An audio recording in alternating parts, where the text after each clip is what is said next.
are you? You're listening to Nyumba Upendo, also love. I'm your host, Dr.Alisia Moutry, and today I'm joined by a different co-host. Baby bro is out. Way cool, we love you. But I got a co-host today, and she's in the house again. What's going on over there? Good morning, everybody. I'm so blessed to be with you here.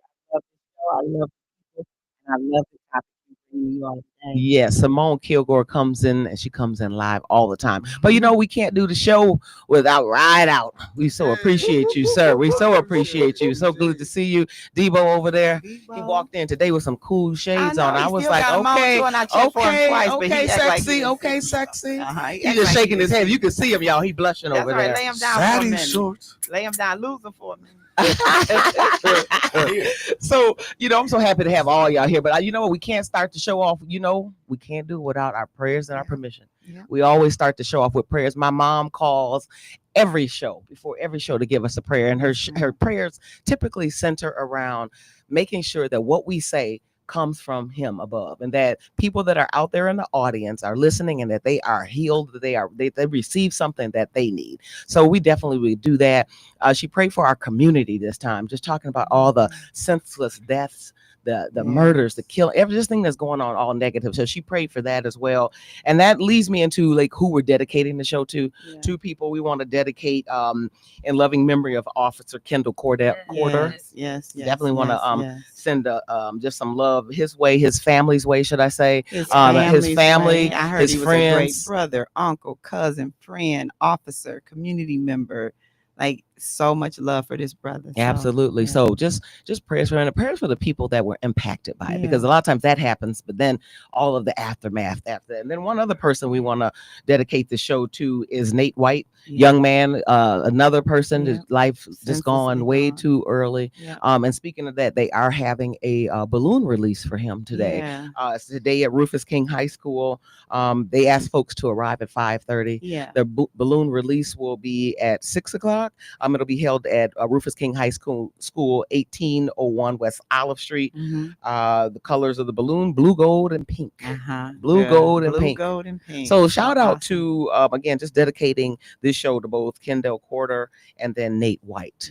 Again, I'm also thinking about the families. Because when this kind of stuff happens, we know that there's all kind of triggers that are going to just continue to remind them. Statistics talk about, the concept of gun violence, and how one shot can ricochet and affect over 100 people from that one person. Absolutely. And on and on and on. And sometimes we know in the community, specifically our community, it could ricochet to connect with 300-400 people at any given moment. See, that's what I'm talking about. So that kind of like is the segue into what we're talking about today. So listening audience, if you're listening, the phone lines will definitely be open today, 414-444-5250. And we're going to be talking about going from being from triggered to transform, going from being triggered to transform. And because it's doable. It is. And so, Simone, you and I could do the show all alone, but you know what? We know how to bring out the big hitters, baby. We know how to bring them out. We are joined in the studio, so it's girl power on this side of the studio. We are blessed to have Dr. Melanie Gray. How are you doing this morning? Oh, I am wonderful. So excited to be here with you wonderful women, talking about this important topic, from triggered to transformed. Absolutely. Well, I have to say that just to start off a little bit, Dr. Gray, she's a powerhouse in the world of trauma-informed care, emotional leadership, personal transformation. And so we're just not bringing her in for no reason. She is also with over 2 decades of experience as a registered nurse. And so real quick, we got to tell people, I don't know, in the audience, you probably met someone before, and then all of a sudden you met them, and then you're like, I've known this person forever. We sat on a panel together. Yes, and could you just tell the audience what we did that, and then how you and I connected? We were on a panel together, and Dr. Moutry, her energy is so infectious. And I said, I have to get to know this lady. I want to know more about her. And so we've become instant friends. That's cool. A God-given connection. That's exactly right. We couldn't have ordained it. We couldn't have done it better ourselves. I agree. And so then let's go one step further. Then you and I are talking, and I'm like, oh, I should get my other co-host to come on in, Simone Kilgore. You was like, oh, Simone, I love her. How did you two meet? Wow. So I met Dr. Gray years ago, actually at Aurora probably around 2016, maybe. And then when I went back to Aurora recently in 2023, where our offices were located right next door to each other. So I was newer into my role as a manager. She's got these years of experience with hospital systems, healthcare systems, working with Black women in those systems, making sure we're okay, making sure our triggers don't affect our life, our wellness, and that kind of thing. And so her natural leadership ability is not just in title only. She has been a doctor to me, a friend to me, a spiritual friend to me, a guide for me. And so she is that once you get to know her, for multiple people in the community, many, many, many women. Absolutely. So it's just a pleasure to have her here today. Yes, and to be here definitely. with The us. honor is really mine. Yeah. Right, we're here to serve, right? Yeah. There you go. And That's that's it. exactly how we met. We were serving. Serving, and we're servant leaders. Yes, There you we go. are. There you go. Mhm. So, the educator in me always wants to like set the stage for where we're Yeah, going. yeah, Well, yeah. this topic you talk about going from being Yeah. triggered to transformed. When we start talking about trigger, I want to just jump in right away. When you hear that word triggered, maybe some of our listening audience they're like, "What are you talking about when you say Mhm. triggered?" Mhm. What can we help define? What are we talking about when we say triggered? So Yeah. a trigger is a response to any kind of event. It could be someone's voice. It could be someone's clothing. It could be a sound. It could be an event that's repeated. It could be an accident. It could be a memory. There are many things that, and when these things happen, that memory comes back. You see someone who looks like somebody, you get an emotional response. Your anxiety goes up. You might sweat. You might have flight or fight, where you want to run and hide, and you don't always understand why. Yeah. So we know that people are triggered, have many triggers that in fact impacting their lives. They're wondering why they can't keep a job, why they can't keep a relationship.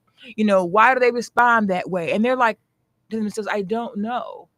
They have to sometimes identify, isolate what the responses, that specific responses that cause them to act a Mhm. certain way Mhm. Right. that's not benefiting them. Right. Mhm. And so with that, we got someone's calling already. We got a caller on the line. Caller, you got a comment or a question? Yes. Excuse me, young ladies. I got on the last minute. But I want to thank you so very much for being there. And you was talking about trauma when it comes to the community and stuff like that, and how people have to survive during trauma, whatever it have to be in your life and stuff like that. So I want to thank all of you for being there.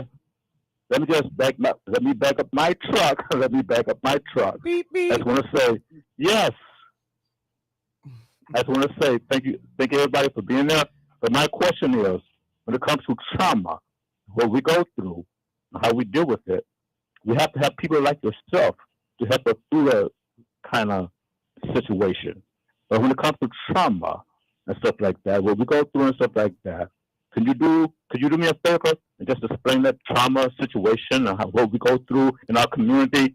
What I'm talking about is if you're poor, okay, if you're poor and you listen to the news, you listen to Donald Trump trying to take away everything. So excuse me. I don't mean to be out of order. It's a good question. It's a It's good a question. And very we've good got two people here that definitely have some answers for you. So, ladies, take it And I away. appreciate that. Oh, I thank appreciate that, ladies. My you. pleasure. My pleasure. Please give me your opinion. And thank you for accepting my call. All right, listen up. Here we go. Thank you. Thank you So, so Yes. much for trauma- calling and for that question. It's really, really, really important. But to think about the impact of trauma and the neurobiology of trauma. Trauma impacts individuals, families, communities, and the world. So what we know to be true about trauma now is that most likely everybody that you meet has experienced some form of trauma. The way TV is, the way social media gives us information in the moment, the influx, like he mentioned, some of the political changes that are happening even in this week have caused people. I was up all night on the phone with people. Like, people are deathly afraid, which can add to layered trauma. So trauma can be an individual incident, sexual assault, domestic violence, arson, bullying, the death of a loved one, the death of a pet, a grave diagnosis for illness or anything like that. So people can be triggered by specific traumatic events. But a lot of times in specific communities where you talked about people being poor, there are complex layers of trauma, multiple traumas, parental loss, foster care. Being poor and in poverty is a traumatic experience for children and people. And so when you hear about it and you hear about gun violence and you hear about trying to let your kids go out and play in the yard in the community like we used to, just those traumatic thoughts can cause a parent to say, you know what, I'm not letting you out the house tonight. One thing you got to do is reach out for support and find a therapist that is specifically trained in trauma. There's not many people out here that work with trauma survivors. They kind of stay away from that. But most times you'll find, specifically in the Black community, Black therapists, brown therapists are dealing with folks who have experienced trauma because it sits in front of us every day. Yeah, definitely. And it's not only the trauma that you personally experience, it's the trauma that you watch your family members experience, your community members experience, your church family experience, what we see on the news, the environmental loss. And so it's a sense of the unknown, and people are bottling, they're having feelings and like, where did this come from? And there are layers. So there's personal trauma, and then there's the whole experience of life right now, and the uncertainty. Right. The uncertainty. Absolutely. So prior to coming, of course, I'm going to do my little research, and I just looked up and wanted to know, like, what are the top 10 things that like cause trauma? I mean, excuse me, that makes someone trigger that. Absolutely. Yeah. So the first one was past trauma. I'm going to read the next three, and I want to see if anything comes to your mind. Unmet emotional needs. Absolutely. Feeling judged or criticized. Fear, rejection, and abandonment. Absolutely. So those are the next three on the list. So when you talk about that list, right, you're talking about all the things that Dr. Melanie explained around what causes you to be triggered. Yes. So Jermaine and I and Debo, we always talk about this when we talk about attachment styles. When we were talking about it a couple times shows ago, people's lack of attachment to secure parental figures. Did you have a parent look down at you when you were a baby and hold you and rock you and rub you? And when you cried, did they attend to you? Attachment is key. So when you meet adults that didn't have secure attachment, that shows up a certain kind of way. So unmet psychological safety needs, Maslow's hierarchy of power, which is everybody needs security and stabilization and love and community and commitment. Then at the very top is self-actualization. I am Simone and I can be all these things. You can't get to the top of your hierarchy of needs, your self-actualization, without, and you can, but the struggle is hard when the foundation of pure connection, knowing I am loved, knowing I am safe, is not there. So unmet childhood psychological needs, extremely traumatic. And then we grow up and we start trauma bonding. That's DV, and that's in and out of relationships. That's promiscuity. That's trying to find my tribe. If I'm in this group or that group or this group, I can't keep a friend. Like Dr. Gray said, I can't keep a job. All those triggers are emotional, internal, which is dangerous because they silent to other people. Right. So sometimes you friend up with somebody, you don't know what's wrong with her. You friend up with a dude, you like, he always in a situation. Well, that's those unmet needs that are traumatic for them, and they're showing up, constantly being fired like triggers. And that's so good you said that, because the research also shows that trauma transcends 3 generations, at least. So if you had a mother that was traumatized and she learned to cope by negative relationships, then you see that and you do that, then that's another generation, and then your children see that, and then that's another generation. Or it's the things we're told. If you were in a family where they told you, you don't trust nobody, then you don't. Then you don't. So you go to a job, you don't trust anybody. They say you're antisocial, and you're wondering, why are they seeing me this way? I only grew up like this. Nothing's wrong with me. So it goes to the trauma transcends because of parental ideas, your fears. You get your fears of your parents, the ideas of your parents, and then we know that trauma also affects how your DNA, and it causes what they call epigenetics. The stress, the long term, which is why we can trace slavery and all of the stress Yep. that our ancestors went through our DNA right now. It can be picked up scientifically. Research states. So Dr. Gray said a couple generations, no, multiple generations, way Isn't that back. something? And so the epigenetics is in our DNA, has been shaped. If you think about Black women, African women coming over to the States, unknowing where they were going, not ever being on water before, killed, raped, murdered, beaten, defecated on. How traumatic would that be to make it through and still be sane? Right. And how it leans down to me, my generation of people who experienced that traumatic and then got to this country and were further traumatized. And I'd like to say up to the current date. And then that trauma, as she was saying, impacts your DNA, which is why we know people have some chronic health diseases. Yes, We ma'am. wonder why hypertension is so pervasive in our community, why diabetes is so pervasive, or you see families and you wonder why is there a certain body type. Well, it really could be because of the traumatic stress persistent over generations, that the DNA was altered, was response. So that the sequence doesn't change, but the response changes. And so it causes people to have more. Am I hearing you say disease. that this could be hereditary? Yes, sir. Mm. Yes, sir. What we do know is it's a line that traces all the way down. So you'll say, my grandfathers, or I found out my such and such went through this. I feel that. I've experienced that too. I never knew why I felt so overwhelmed. All the things. And if you allow the spirit and the body to connect and you take that quiet time to yourself, sometimes you can really sit in and understand, where do I need to be working on healing? When is there a day that we stop working on that? Right. But Debo, I love where you're going with it. Sometimes you don't even understand why you're in that state that you're in. It was a part of your DNA. Yeah. And then you trying to figure it out. I wanted to go into that one about the fear of rejection. So we're talking about triggers. And again, we're going to get to, we always leave our show with strategies at the end, but I want to begin to talk about and really hit some trigger points that maybe folks in the listening audience may be just right now dealing with, because again, we've got to identify what are the triggers. And then eventually we're going to get to, what are you going to do about it? What are you going to do? What are you going to do? about So we it? talked about the fear of rejection and abandonment. I want to also talk about relationship dynamics.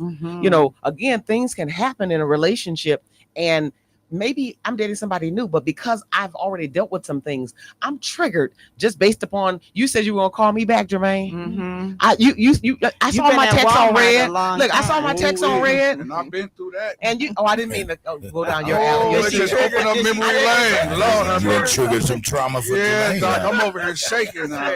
Don't say it.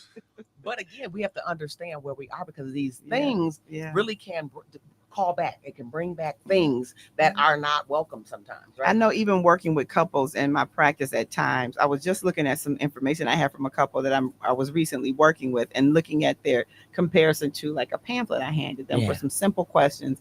And the responses between both parties is always interesting to see where they are and the levels of where they connect intimately or financially or spiritually. But one of the things that always comes up when you're working with couples is, what did you see? Who modeled that behavior for you? Did you see your mom and dad hold hands? Did they kiss in public? Was he kind to her? Was she kind to him? Did she only serve him? Did he only serve her? Did your daddy work every day and every night and come home and pass out because he was exhausted? Because that's what you're doing. You know what I mean? And sometimes you think that those patterns are broken, but really they're not. And we have to be really mindful of who modeled behaviors for us. Did I see my mother experience trauma and heal? Many times in the Christian household, we saw people pray. So we follow suit and we go to our knees, or we follow suit and we go to a specific scripture, or our mom was always on the phone telling a girlfriend. So you got a person that's always on the phone. You got some people who isolate. Well, and don't forget, some people see things that are behaviors that are abnormal to the point where they believe that it's normal. That's They what think, we're talking yeah, about. they think They it's normalize normal. it. They normalize bad behaviors. Yeah. And they don't know how to appreciate something different because they've never seen it. They've never seen it. I got a couple more triggers on the list. What about sometimes folks can be triggered by a loss of control, shame, or guilt? Yeah. Control is a huge one for people that never had it. So thinking about specifically working with survivors of sexual assault and domestic violence, like we do every day, but sometimes people will say, we want to help you return to a sense of safety and return to a sense of control. For people who have been harmed since children, they never knew that. So there's not a returning to it. I'm 43 and I'm now learning that I can be in control of my decisions and my body and my life. When you don't have control over your body as a child, you don't know how to have control over anything. And so your control looks forced and rigged and harsh and sometimes abrasive to others, but it's a safety, it's a protective measure. It is. They don't really know that they're being triggered because it's an internal, embedded since childhood disorder, this problem, this ease, which causes them to feel unstable. And this is how I feel stable, by staying in control.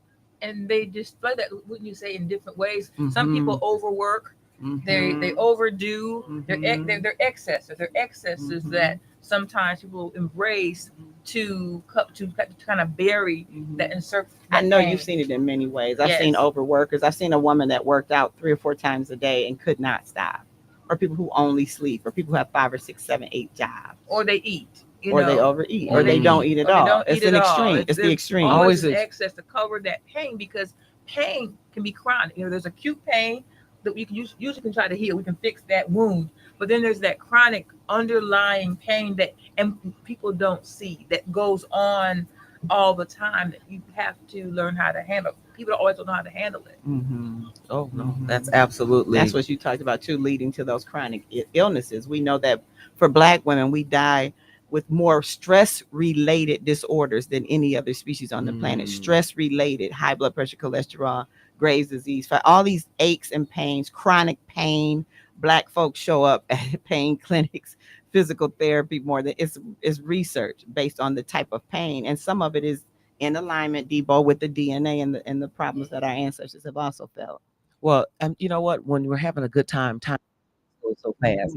Today, Nyumba Upendo, we're talking a lot about how do you look at your triggers, understand your triggers, so that you can be transformed, because it's possible. You're listening to Nyumba Upendo, 860 AM, 106.5 FM. We'll be right back after the break.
Welcome back. You're listening to Nyumba Upendo 868 FM. We're talking about going from being triggered to transform.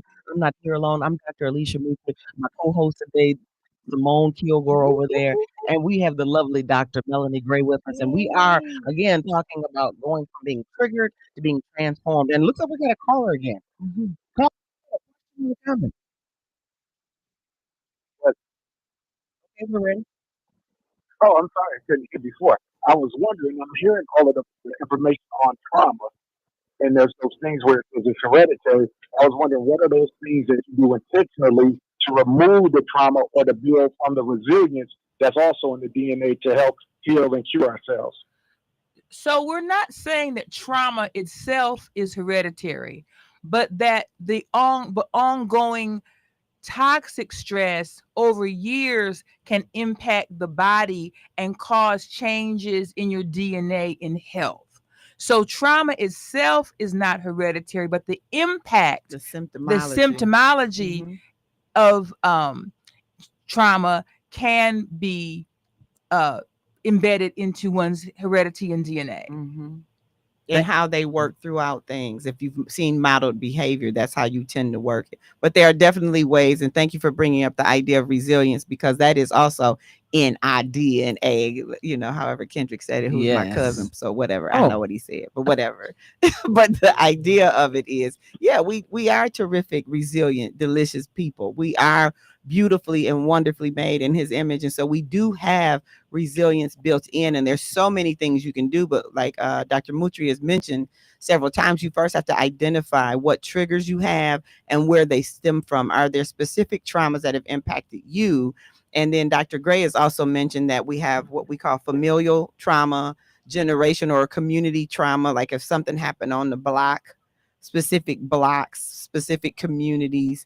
If you think about school shootings, where now that school community, parents, janitors, people that lived in that region are now affected by that school shooting trauma, even if their child wasn't in the building. So then you also have national, worldly, global traumas. And so the idea of like this war that we continue to see, where women and children and people are being impacted by gun violence. And so that's traumatic in itself. You have national specific traumas for specific types of people: the Holocaust, slavery, Asians being in encamped prisons in this country, in California, for years. What's happening with Hispanic folks right now? Traumatic specific events that trigger so many people.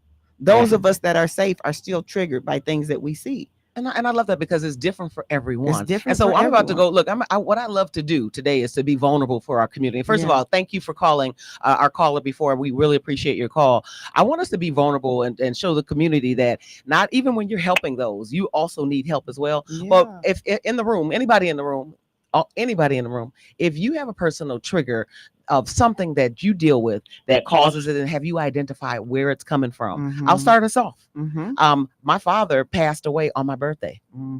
So you talk about triggers. Anytime I see, daddies and daughters, anytime I like celebrating birthdays, like right now, every birthday I have to kind of hype myself off because I'm triggered by the loss of my dad. That's something real specific. That's a trigger for me, a birthday.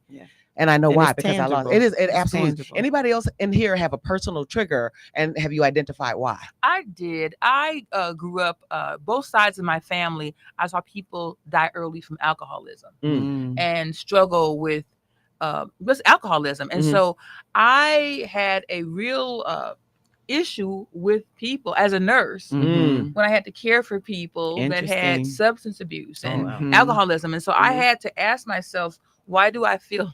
Why am I working hard to display compassion when I'm caring for this population? And I had to recognize in myself that I had a bias and because of what I'd seen, and it was a trigger for me. And I had to deal with that in order to continue to grow personally and professionally. Anybody else? One more. Same for me with the loss of my mom. People that know me know around that time, my body changes.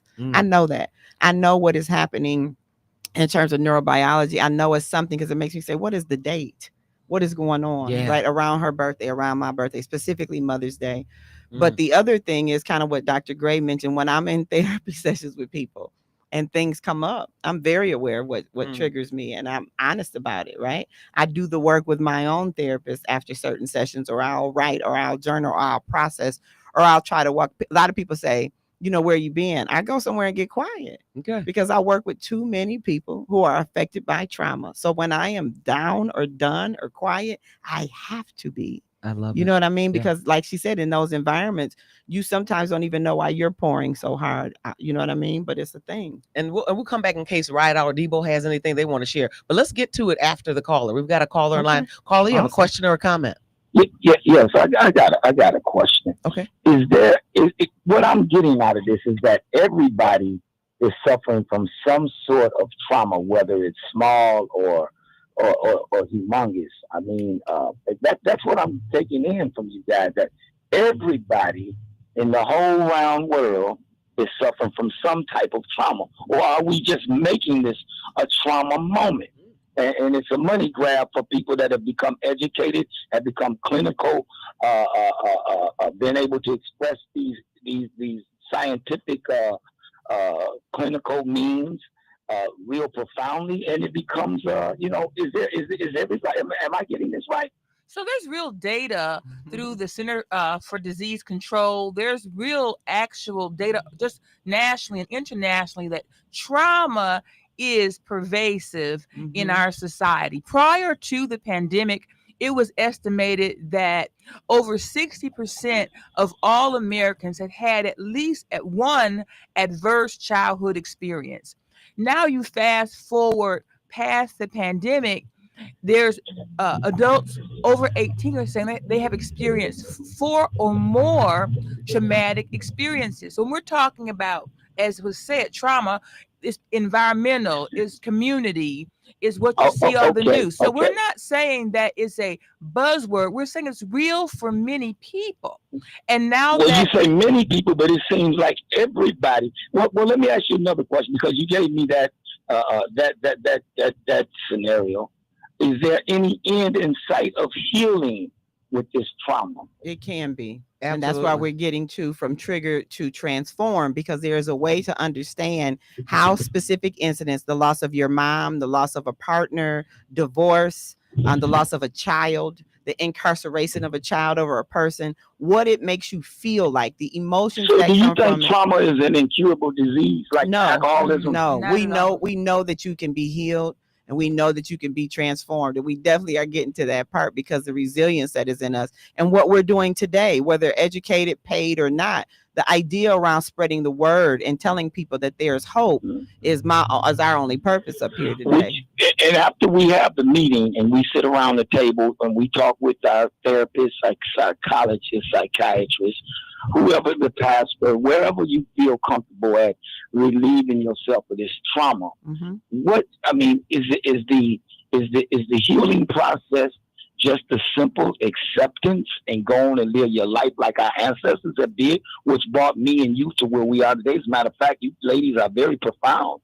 So somewhere down the line, acceptance is the real pill to this whole deal. You are dunking the ball. You have to accept the fact that you can heal. You have to accept the fact that life still goes on, and there's ways to connect with joy and peace and happiness.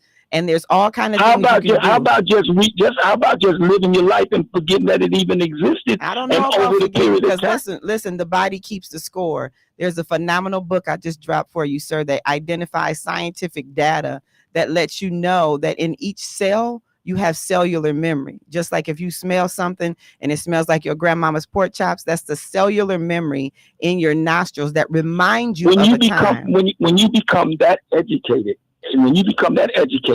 and that that's real scientific. Most people, that's over their head. They would never even know that even exists. So when you become that educated, then you kind of opt out of being able to anybody to be healed, because you've tapped into some resources now that we don't even know that it's true, but if it's scientifically proved, we grab it and we run with it. And I mean, everything science is not good. I mean, back in the day, they were prescribing cigarettes. No, you're absolutely right. Go to the doctor,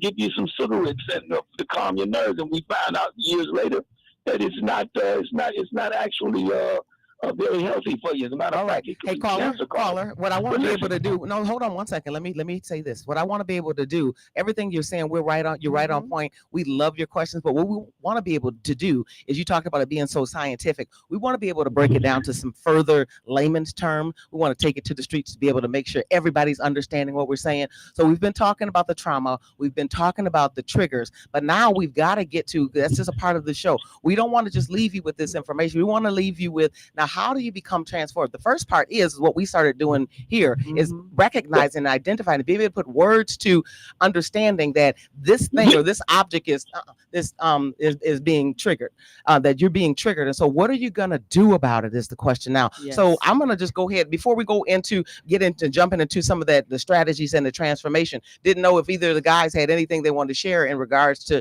triggers that they may personally even have. I think for me, my trigger is well, I mean, I have a few triggers. Really. Most people do. Yeah, I got Couple of them. I can, You said I got multiple. yeah, man, I got a couple triggers. Well, we only got a little bit of time, so just maybe share one. I'm trying, He's trying to figure out which one. yeah, I'm trying to figure out which one would be appropriate.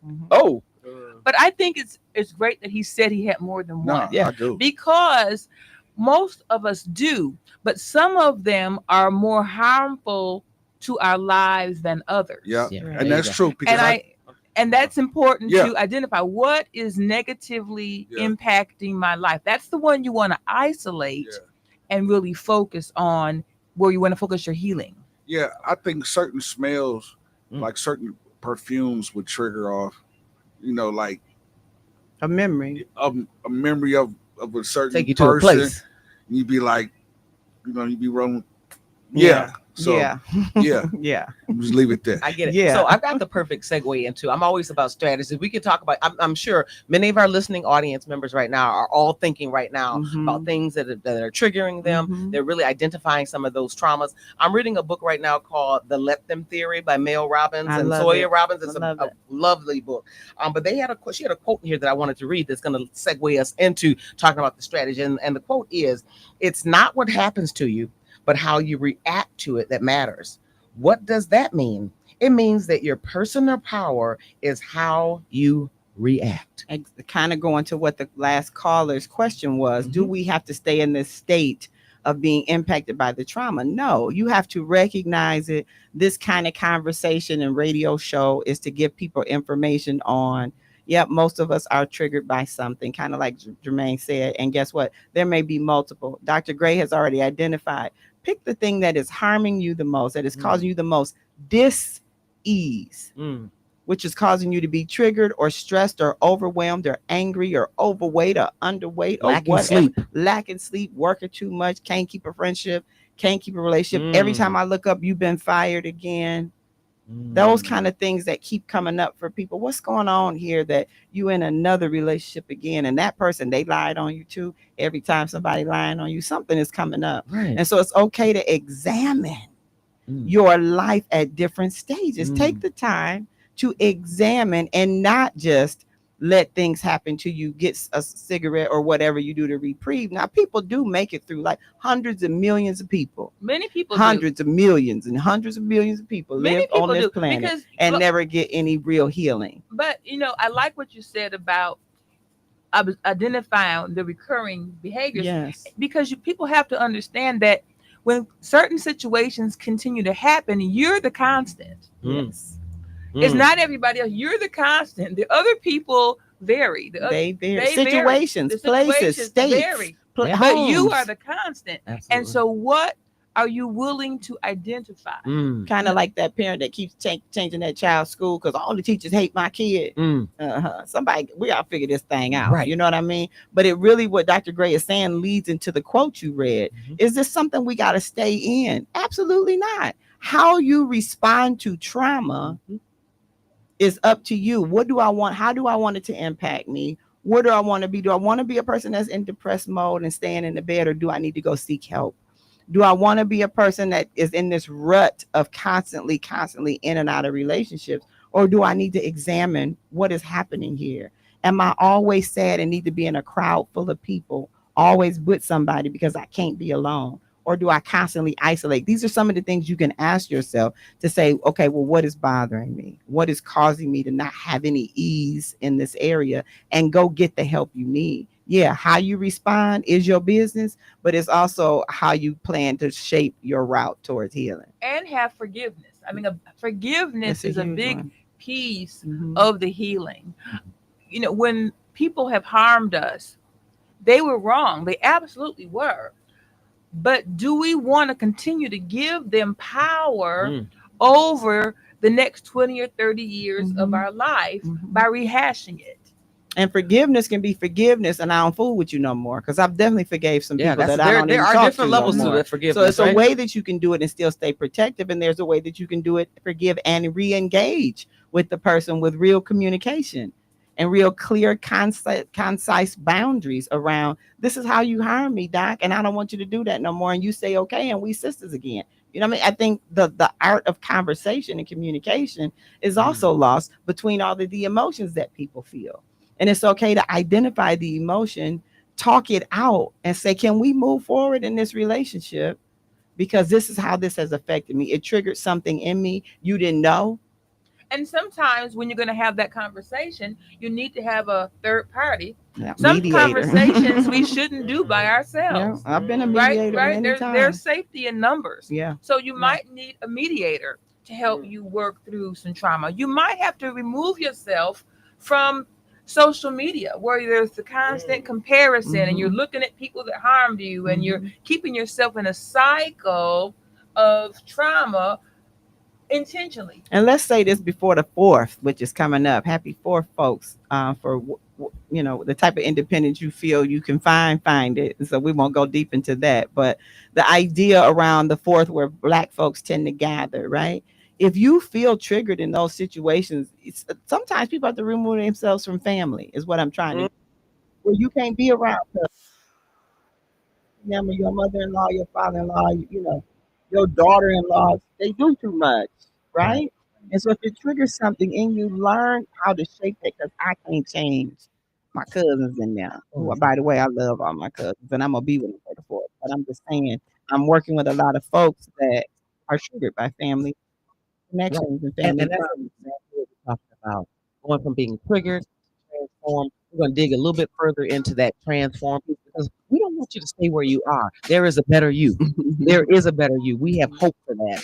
You're listening to Nyumba, Upendo, House of Love. Hey, don't go anywhere. We'll be right back.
Hey, welcome back. You're listening to Nyumba Upendo, 860 AM, 106.5 FM. I'm your host, Dr.Alisia Moutry. I'm joined with two lovely ladies, Simone Kilgore and Dr. Melanie Gray.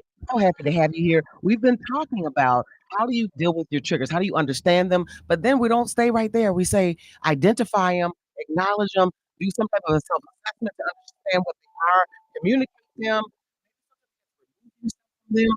But then when you do that, you're leading towards transformation. That's how we want to end up. Is really getting into how do we go about taking these triggers and turning them into opportunities. And so something that I read before the break was the let them theory. You don't have this book I recommend by Mel Robbins and Sylvia Robbins.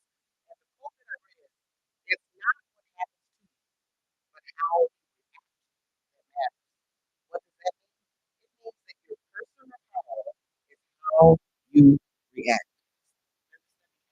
And the quote is so delicious, like I say, because sometimes we give way, listen, y'all, we give way too much power to the things that happen to me. We talk about it for years. We tell everybody, no, we swallow it. And I'm not saying you can't feel the feel. You got a right to feel what you feel. But get up out of it. Fight. Is that what the old song yesterday? Yesterday. All my troubles seem to come. Let them be the past. You cannot, sometimes the best way to forget the past is to begin a new future. To begin a new future. And so a newness looks like doing things you've never done before. Seek help. Think about a new diet. Think about a new place to live. Think about a new, where do you want to go? When you talk about trigger to transform, transformation, triumph, I see all of that, right? But what does it look like? Imagine a world where you can feel better and go for it. Go for it. And you have to believe you can feel better. And you have to know that it takes time. As a nurse, the person that has the longest recovery is the person that maybe has the most surgery. So a person that had an open heart, a heart replacement, a heart transplant, is going to be a longer recovery than somebody that just had an appendix. But you still heal. If you must do the work, do the work, it will happen. I love that analogy because again, complex trauma may take longer to heal. You have multiple layers, like the same with trauma. From childhood to the 50s, the 60s, the 70s, 80s. Think about the impact that it's had on your life. And what do you want to be in control? You want to control. I always tell people, yeah, everybody's experienced trauma, but it ain't in my front seat. It definitely don't drive me. No. I don't put it in my back seat. It might be in my trunk in the corner a little bit because it's with you. Those experiences are with you, but they don't run me. But they can empower you to be able to help They someone can else. Like empower you you. started talking about being servant leaders. That's what we Yeah. are. And so everyone has to be a servant leader if they are part of their transformation so that you can help someone else know that they can be free and how to do it. So much. You know, when I think about this conversation, I always just think about I'm like envisioning who's listening.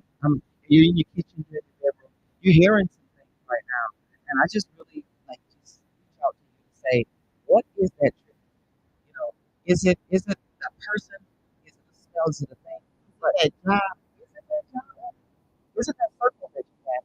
That you keep around you way too Or often? did you have to live with people who hurt you?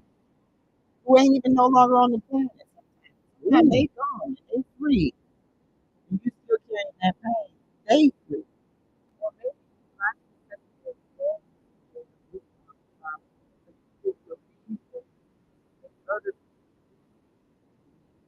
You have to want it. You have to want to heal. And you have to want to be free. And it's free the people around you. There are people that hold the boundaries, the things that they're A healed parent can raise children who know how to do. Clearly, if I got a great chicken fried chicken, I want my kids to know how to fry it. If they love my chicken, they say, Mama, what you do? My kids, my son, my brother, what you put in my macaroni? They want to know, right?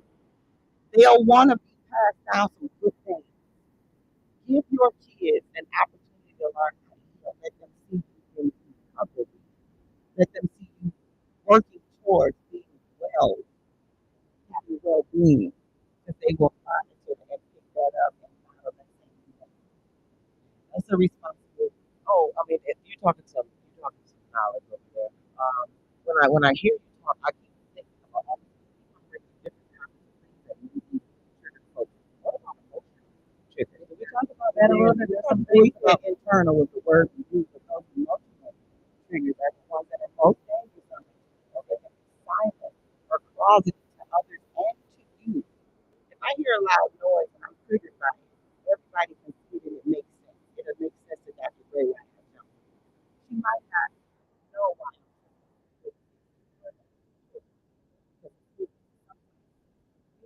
which is why we have to do the work. Because I show up in places where, like Dr. Gray said, I'm affecting everybody around. I don't know why I'm so nasty or positive or fear or fearful or angry. This picture is also being my behavior really. Sometimes I allow myself to get put in the same situation over and over. Like yourself. And then you're good. That's why it's like, yeah, like, but then you have to find out why do I always do this? I always say that. Why do I put myself in this overwork myself? Why am I always giving my money I can't afford it? Why do I say yes to people that don't never say yes to me? The question I found with common. This is that. This is that. The question by common. Yes, and you say that's my favorite song with Steph. All the questions. But one of the questions I always have is if I want to do that, along with you that's prohibiting me from doing that, I ask myself. It's a simple question you like to ask yourself. What is going to prohibit me from feeling better, looking better, living better? Because I not those things, not those problems, not those triggers that come. But I'm still here. So what I'm going to do with the rest of my life? I believe that the listeners understand that in some cases you might be there, but there are some things that you can really do to help you. You can heal. In some cases, how professional, and that's what is missing professional help, but you have to understand that you can also make choices to heal by reading books, listening to podcasts, or just becoming self-aware and being willing to be honest with yourself. Now, honest with yourself, I heard. Sometimes it hurts. The same time it hurts. Most times. Most times. I got to put something in my head, but at the same time, I always say I'm says, what I don't change, I accept. And what I don't change, I accept. That's right. Well, you know, that makes the name for the title. Yeah, it's you know, it's the same thing. A lot of people say we are victorious. But in order to be victorious and be victory, you got to be a victim first of the situation because you won't know what it's like to be victorious. So if we talk about some things today, and you have accepted it, and you know it, what do you think you can do? What are you going to do? Are you going to just receive? Are you going to continue to allow the same thing, the same thing over and over and expect different results? What? Do the same thing over and over and expect different results? That's maybe. I just want to give you like the quick elevator speech. What basically what we're talking about? What was it? Just real quick. One word or a couple of sentences to be able to talk about anything do and you not never ever that you can start a new practice. Hey, you know, hey, you're listening to Not in the This is House of Love.